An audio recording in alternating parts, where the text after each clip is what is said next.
You can like any genre of music: pop, jazz, hip-hop, R&B, or even classical. But have you ever wondered who are the K-pop idols with the most sophisticated taste in music? And more importantly, who has the most mediocre or even forehead-scratching taste?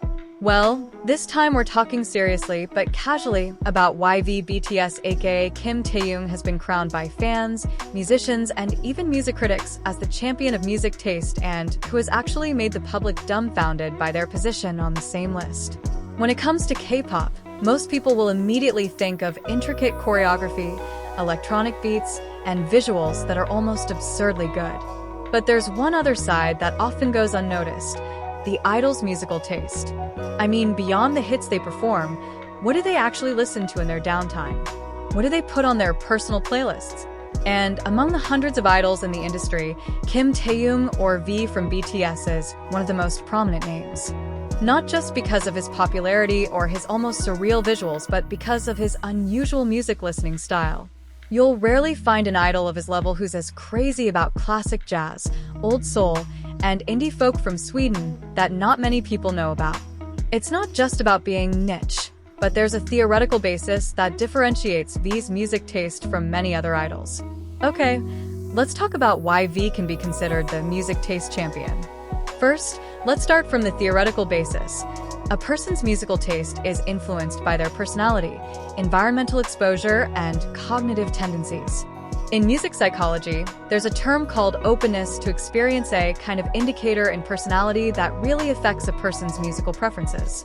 People who have high openness usually like to explore, are not satisfied with the mainstream, and instead enjoy sounds that are out of the box. V is a clear example of that. His personal playlists often contain songs from artists like Chet Baker, Paolo Nutini, Cigarettes After Sex, and Hozier.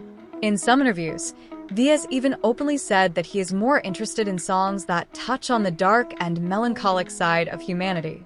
You can compare this to other idols whose playlists are mostly filled with Billboard Top 40 songs. It's not wrong, but you can see the difference, right? Second, aesthetics and consistency. V is not the type of idol who just picks music to look cool.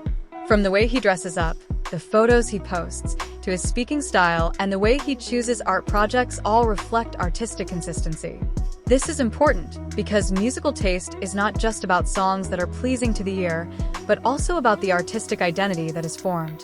Even when he released his solo album Layover, V consciously chose not to follow the conventional K-pop formula. He collaborated with Min Hee-jin, a producer better known in the indie and experimental world, and the result: an album with touches of R&B, jazz, and retro soul that hardly sounds like typical K-pop. And that's intentional. In music production theory, Layover is very rich in sound texture. The mixing is soft, intimate, and analog, something that makes the listener feel like listening to vinyl records in a 1970s living room. And that's not something that's easy to sell in a K-pop market that prefers loud sounds, explosive choruses, and thick bass. But who's at the bottom? Who makes fans shake their heads because their taste in music is considered off? This is a bit of a touchy subject, but it's really interesting to discuss. Some popular idols fall at the bottom when it comes to music taste. Not because they're not good at music, but rather because their taste is too safe, too pop, and tends to go with the flow. For example, there are some idols whose playlists are almost entirely made up of Billboard Top 10 songs or K-pop songs from other groups that are going viral. Again, it's not about right or wrong. But when it comes to depth and uniqueness, playlists like that are sometimes considered too generic.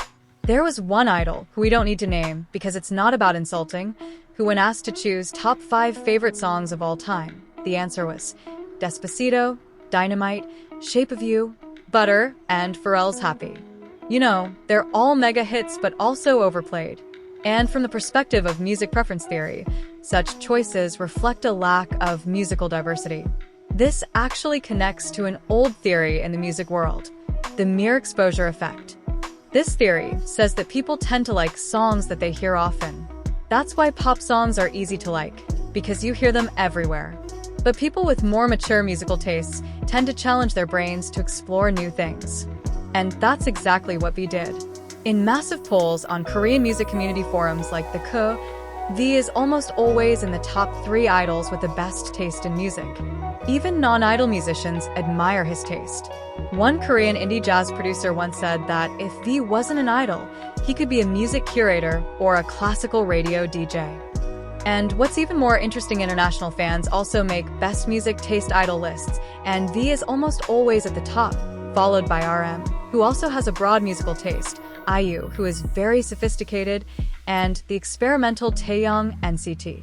So, why is V's position so strong? Because he doesn't just listen to music.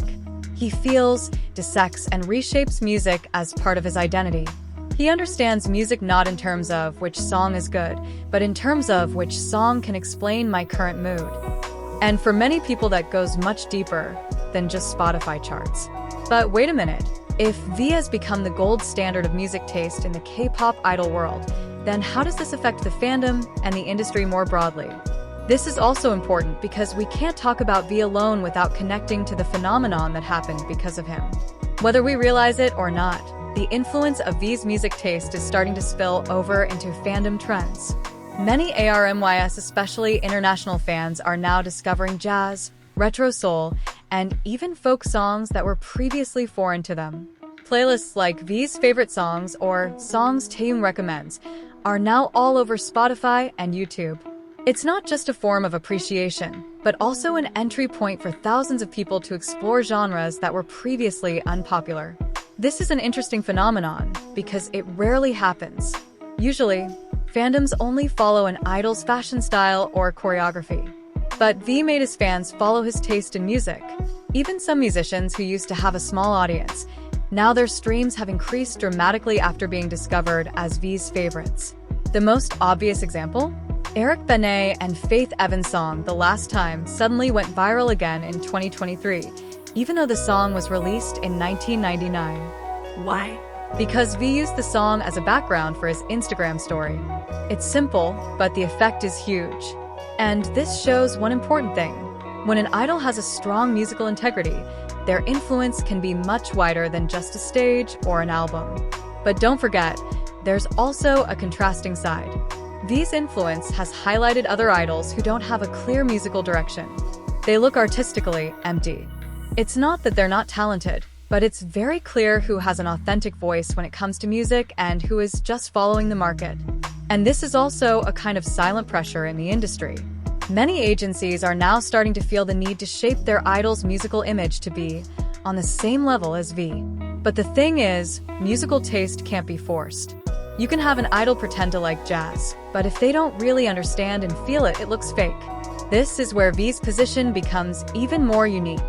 She doesn't suddenly like weird music because it's trending. It's been a part of him since the beginning. Even before BTS exploded globally, V has often discussed his interest in old composers and analog sounds. And that's been consistent until now.